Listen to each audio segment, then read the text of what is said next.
Stop. Détendez-vous. C'est l'heure de...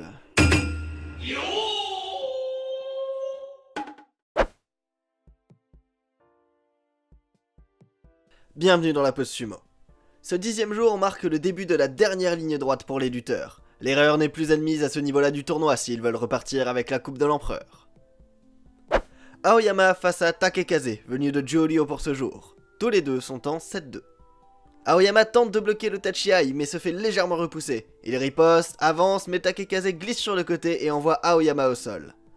Aoyama tombe en 7-3, Takekaze obtient son Kachikoshi en 8-2.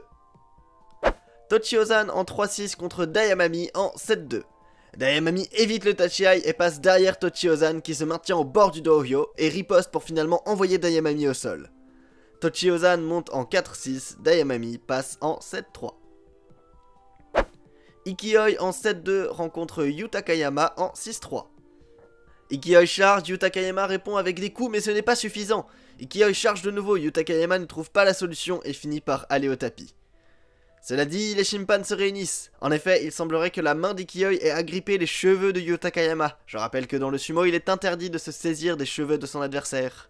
Au ralenti, on peut effectivement constater la faute d'Ikioi. La victoire revient donc à Yu Takayama. Les deux lutteurs passent en 7-3.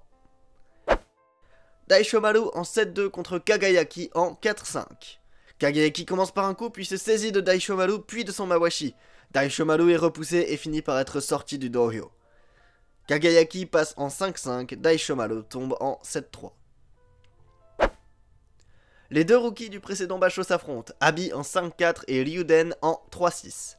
Abi commence avec une prise à la gorge et une série de poussées. Ryuden ne peut pas riposter, Abi remporte la victoire. Abi monte donc en 6-4, Ryuden passe en 3-7.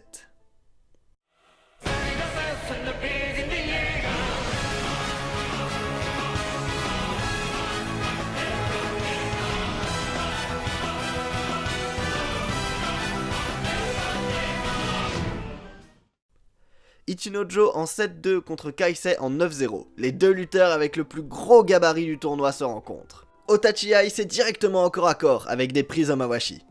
Kaisei avance et mène Ichinojo au bord du dohyo mais Ichinojo résiste bien et reprend du terrain jusqu'au centre et ils finissent immobiles.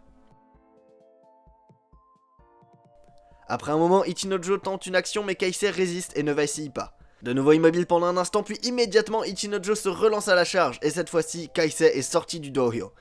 Ichinojo obtient son Kachikoshi, il est en 8-2, Kaisei subit sa première défaite et passe en 9-1. Takayasu en 7-2 face à Shodai en 5-4. Takayasu engage vigoureusement, Shodai est repoussé. Loozeki continuera son assaut pour finalement sortir Shodai. Takayasu obtient son Kachikoshi et monte en 8-2, Shodai tombe en 5-5. Tochinoshin en 7-2 contre Goeido en 6-3. Et dès le départ, Goeido effectue un Henka, il évite complètement le Tachiai. Tochinoshin est déséquilibré, il tente de se remettre mais Loozeki en profite pour le sortir. Une victoire peu honorifique pour Loozeki, un Henka n'est pas illégal mais il est très mal vu, surtout s'il est pratiqué par un lutteur de ce rang. Tochinoshin semble vraiment affecté par une défaite pareille. Les deux Likishi passent en 7-3. Pour finir, Kakuryu invaincu en 9-0 contre Chiyomaru en 4-5. Les Yokozuna commencent directement en venant à corps, ce qui n'arrange pas Chiyomaru qui utilise plutôt des coups et poussées. Et malgré la différence de poids, Kakuryu repousse Chiyomaru hors du dohyo. Kakuryu reste donc invaincu en 10-0 et devient le seul leader de ce tournoi. Peu de Kachikoshi aujourd'hui, beaucoup de surprises. Je retiens surtout le combat entre Kaisei et Ichinojo qui est pour moi le plus intéressant de la journée, mais aussi le Henka de Goeido, menant Tochinoshin à 3 défaites, lui rendant ainsi la course à la coupe bien compliquée. Kakuryu est pour l'instant encore invaincu en 10-0 et donc le seul grand leader du tournoi, suivi de Kaisei en 9-1 puis de Takayasu et Ichinojo en 8-2. Cela dit, lors du Hatsubasho, Kakuryu est monté en 10-0 avant de subir 4 défaites d'affilée. Est-ce que l'histoire va se répéter ? A bientôt pour une prochaine pause sumo.